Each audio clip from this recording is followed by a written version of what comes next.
네, 반갑습니다. 반갑습니다.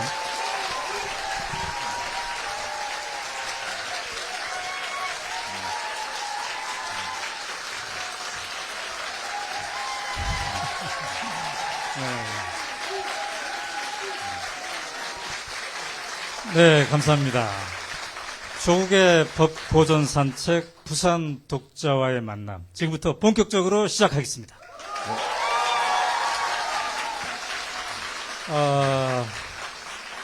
목에 칼을 찬 채 법고전 산책을 썼고 이제 부산 고향의 품에 안긴 오늘의 주인공 조국 교수님 소개합니다.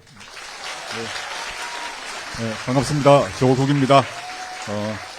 법고전 산책, 독자와의 대화를, 이제 행사로서 마지막 행사일 수 있는데, 고향에서 하게 돼서 너무 반갑고, 또, 이 자리에 비가 밖에 많이 오는 것 같은데, 와주셔서 너무 감사합니다. 고맙습니다. 네, 감사합니다.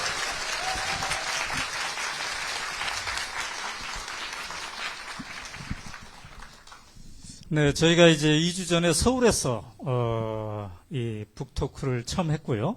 그리고 광주에서 했고, 이제 드디어 부산에 왔습니다. 교수님은 고향이 부산이기 때문에 감회가 네. 정말 새로울 것 같습니다.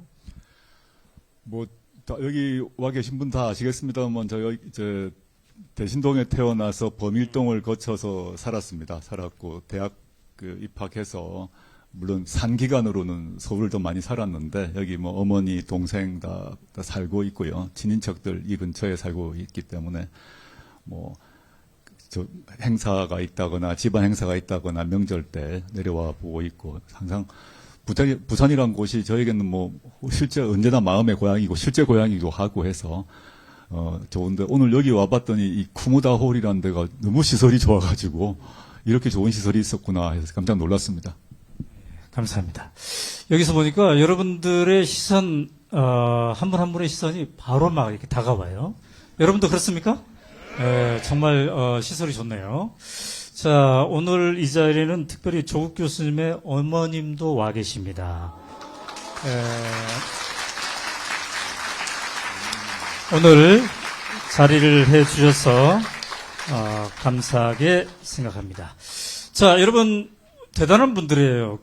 티켓 오픈을 했는데, 1시간 반 만에, 이 230석이 다 찼습니다. 어떻게 이렇게 잘하십니까?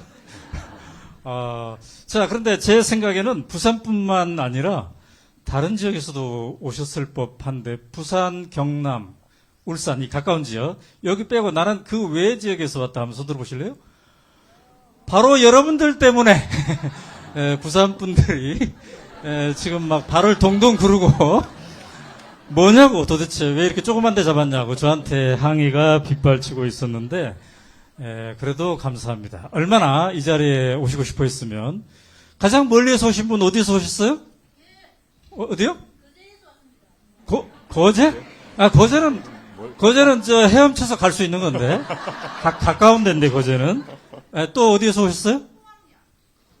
포항은 그냥 자동차 타고 저 뒤에 예, 우리 청년 인천? 야, 이 청년은 진짜 대단하다. 야, 인천에서 어떤 마음으로 왔어요? 언제 또 있을지 몰라서. 네, 그렇군요. 자, 그런데 오는 것도 중요하지만 사실은 왜 우리가 조국 교수랑 제가 이렇게 북토크를 할까요? 책을 읽자고. 광주에서 500여 명이 모였는데 책 읽고 오신 분이 5분의 1밖에 안 되더라고요. 그것도 그 중에 1장만 읽고 온 분들이 대부분이더라고요. 그래서 오늘 부산시는 다르겠죠, 설마. 고향인데. 그죠? 예. 교수도 다를 거라고 생각하시죠? 잘 모르겠습니다. 그리고 광주에서 우리가 여러분 유튜브도 보셨을 텐데 막 이거 제가 물어본 거 아시죠? 그러니까 부산은 열흘 후에 있었으니까 시간이 충분하지 않았습니까? 근데 우리가 이제 양심이 있어야 돼요. 그죠? 그래서 조 교수를 보고 싶어 하는 마음과 실제로 책의 판매량과 어떤 연관성이 있는가를 또 우리가 봐야 되니까 솔직하게 난 절반 이상 읽고 왔다 손 들어보세요. 꽤 되네. 이야, 대단합니다, 여러분. 박수 한번 쳐주세요, 이분들에게. 나는, 1장만 읽고 왔다. 손 들어보세요. 꽤 돼요, 꽤 돼. 예, 어떤 마음으로 오셨는지 모르겠으나. 근데 그런 분이 있을 거예요. 나는 전혀 읽지 않았다. 근데 내 주변 분들에게 책을 사도록 권했고, 그들에게 읽도록 권해서 정말 성공했다. 손 들어보세요. 이야, 이분들은 정말 대단한 테크닉이 있는 분들이에요. 본인은 읽지 않았으나 다른 분들에게 사라고 했고, 읽으라고 했고, 최종적으로 읽게 만들었다. 근데 맨 앞에 손 드신 분. 그분이 읽었는지 안 읽었는지를 어떻게 확인했어요? 읽고 있던 책을 제가 뺏어서 왔습니다. 그랬더니 뒷줄까지, 뒤에까지 막 줄이 쳐져 있더라? 네, 좋습니다. 자, 이렇게 부산에서 뜨겁게 함께하고 있는데요. 이거는 지금 전 세계에 생중계되고 있습니다. 오마이TV 구독자가 몇 명인지 아세요? 147만 명. 전 세계에 있습니다. 그래서 부산 시민뿐만 아니라 지금 전 세계에 우리가 함께하고 있습니다. 오늘 녹화 중계를 하려다가 표를 못 구한 분들이 반드시 생중계해라. 이렇게 압력이 있어서 생중계가 되고 있습니다. 그래서 혹시 화면이 여러분을 클로즈업 할 수도 있는데 나는 안 된다 하시는 분은 마스크를 쓰시기 바랍니다. 그 다음에 나는 안 된다 하는 사람은 안 돼. 뭐 이렇게 하시면 거기는 안 비치고 이렇게 할 수 있도록 해보겠습니다. 자, 고향에 왔으니까 저도 사실은 조욱 교수랑 당신은 어느 정도 서로 잘 아냐 이런 질문도 있더라고요. 잘 모릅니다. 특히 어린 시절을 잘 몰라서 부산에 왔으니까 조국 교수의 어린 시절을 한번 봐볼까 합니다. 그러니까 화면으로 좀 준비한 몇 장의 사진이 있는데. 네, 저 여자의 직강이 있겠습니다. 이건 뭔가요, 이거? 왜 저렇게 통통합니까, 근데? 초등학교 시절 보이스카우트 초등학교예요? 사진 같습니다. 대신동 살 때 같습니다. 중학교 1학년 같습니다. 그렇군요. 중학교 네. 1학년 때 같습니다. 자, 예. 다음 사진은요? 아니, 저거는 뭐, 극장 당선 기념. 예. 아니, 근데 도대체 초등학교를 어디 나왔길래 네. 저런 것도 있었습니까? 우리는 없었는데, 저도 극장 해봤는데. 저는 초등학교 나왔는데 저렇게 해주셨던 것 같고, 여기는 초등학교 들어가기 전입니다. 전에 그래요? 공무원 아파트 살 때 모습이네요. 근데 뭐, 모자를 썼는데 수박인가요, 저게? 수박 먹고 남은 걸 이제 안을 속을 파고 철모로 대신 썼던 것으로 보입니다. 수박 철모 놀이. 예. 아. 당시에 철모가 없었기 때문에 저걸로 아마 같이 했던 네. 것 같습니다. 예. 자, 또 다른 사진도 있나요? 이건 대학교 1학년 때.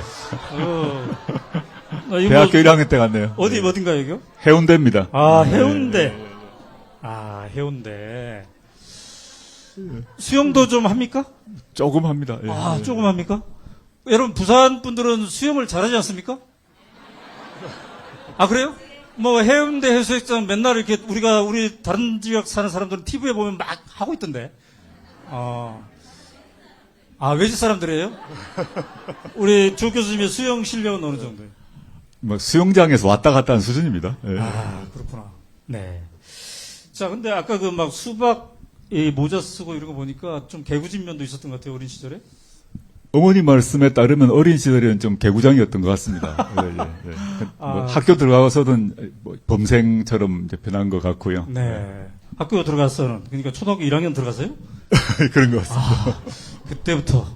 그때부터 마음을 잡고 그러셨군요.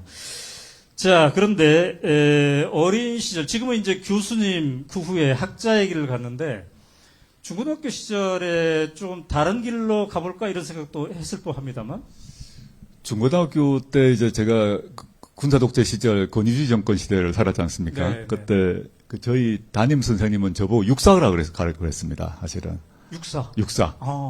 그 당시 시대 분위기였던 네. 것 같은데 네, 당시 네. 이제 경상도 지역에 공부를 좀 잘하는 것 같고 그러면 육사 가서 군인 되어 가지고 뭐 어떻게 하면 출세한다 이런 생각을 많이 갖고 계셨고 어르신들이 담임 선생님이 저보고 뭐 육사 가라고 보냈는데 저는 육사는 아닌 것 같아라고 생각을 했고 네. 그도 당시에 또 이제 문과생 중에 공부를 좀 잘한다 그러면 법대 가라라는 분위기가 있어서 저도 법대를 택하게 됐던 것 같습니다. 공부를 좀 잘했군요. 그랬군요. 네, 예. 근데 이제 이 부산이라는 지역이 참 그 여러 가지 특성이 있습니다만 민주화의 성지라는 측면도 있어요. 그렇죠. 예. 4.19의 도화선도 이쪽이고 마산 그리고 부마 광주항쟁 또 87년 6월 항쟁까지 이제 특히 우리는 이제 부마 민주항쟁 이거를 그때 뭐 어린 시절이었기 때문에 그렇습니다만은 언뜻 듣긴 했습니다. 교수님도 부산에 사셨기 때문에 그때 분위기를 좀 경험하셨나요? 당연히 뭐 경험했죠. 저는 그때 뭐 고등학교 이런 시절인데 네. 갑자기 이제 사회 분위기가 이상하다라는 걸 알고 있었고, 그 다음에 충무동, 광복동으로 이렇게 내려오니까 그 장갑차가 쫙 깔려 있더라고요. 깔려 있었고, 그 다음에 제 아는 뭐 형들, 동네 형들, 친척 형들이 말해주는 얘기를 듣게 되었는데, 당시에 이제 시위를 하게 되면 소방차가 와서 물대포를 쏘았는데 물대포에 염색물을 넣어서 물대포를 쏘았습니다. 그래서 몸에 이제 빨간색, 뭐 파란색 묻으면 잡아가고 이런 일들이 그때 벌어졌고, 근데 그때 이제 진압이 된 거죠. 네. 진압이 되고 난 뒤에 광주로 이동을 했던 것 같습니다. 광주에서는 총칼을 쏘았던 것이고, 부산에서는 그 염색약 넣었던 물대포를 쏘아서 저희 아는 집안의 형들, 뭐, 또는 동네 형들이 이제 옷에 그 염색 묻은 옷들을 보여주고 얘기하는 얘기를 직접 보기도 하고 듣고 그랬습니다. 네. 특히 이제 우리가 87년 6월 항쟁 그러면 바로 그냥 서울에서는 이한열 열사 그리고 이제 박종철 열사를 생각을 하게 되는데 이른바 박종철 고문치사 사건. 그런데 나중에 알고 봤더니 이 박종철 열사랑 조 교수님 특별한 인연이 있었다면서요? 뭐 박종철 열사가 이제 고등학교 1년 후배입니다. 이제 해광고등학교 나왔는데요. 네. 그 친구가 재수를 해서 대학은 2년 후배인데 대학 들어와서 알게 됐던 거죠.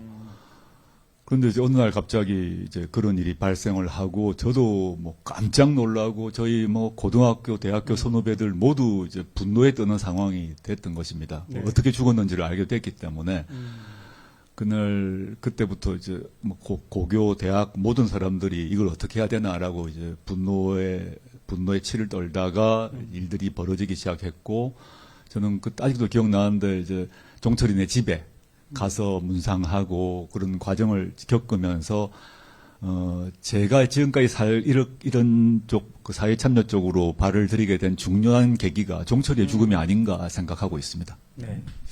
그래서 이제 박종철 열사의 죽음을 기리기 위해서 우리가 여러 가지 방법으로 그동안 모색도 하고 활동도 하고 그랬는데 2015년에는 특별한 광고가 신문지상에 나가서 한번 우리가 보여드리도록 하겠습니다.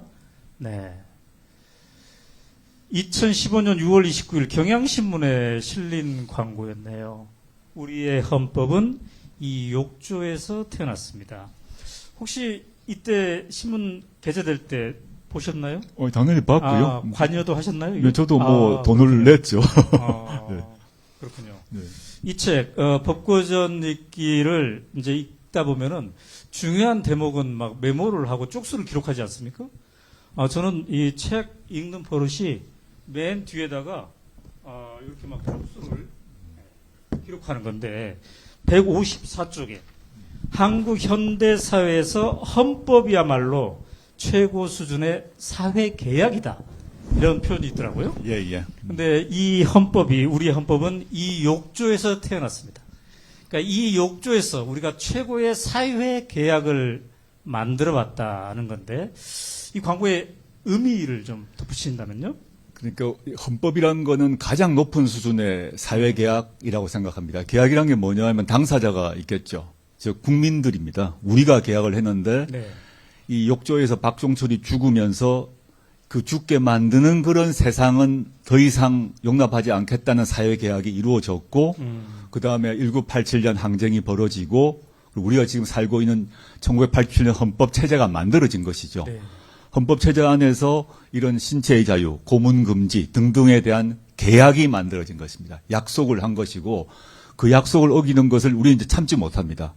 과거 권위주의 시대 같은 경우는 사람들이 경찰에 또는 검찰에 끌려가서 맞고 나더라도 내가 잘못했지, 내가 말을 너무 세게 했나 보다, 내 탓이다.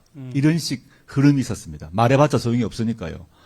근데 1987년 헌법체제 이후, 그리고 박종철 고문치사 이후에는 지금 보통 시민들도 만약에 주위에서 주변에 계신 어떤 경찰분이 때리면 참겠습니까? 절대 안 참습니다. 계약이 바뀐 거죠. 그 전까지는 내가 맞아야 된다, 맞아도 별 수 없다라는 생각이라면 이 계약이 크게 바뀌면서 국가가 나를 불법적으로 때리는 건 내가 못 참는다라는 것이 그런 권리의식을 지금 우리 모두 갖고 있고 1987년을 경험하지 않은 초등학생들도 그 계약 내용을 알고 있습니다. 그게 그 출발이 어떤 이 욕조였다. 남영동 그 고문치사가 이루어진 그 욕조에서 즉 박종철의 죽음의 기초에서 우리의 계약의 기반이 새로 만들어진 것이죠.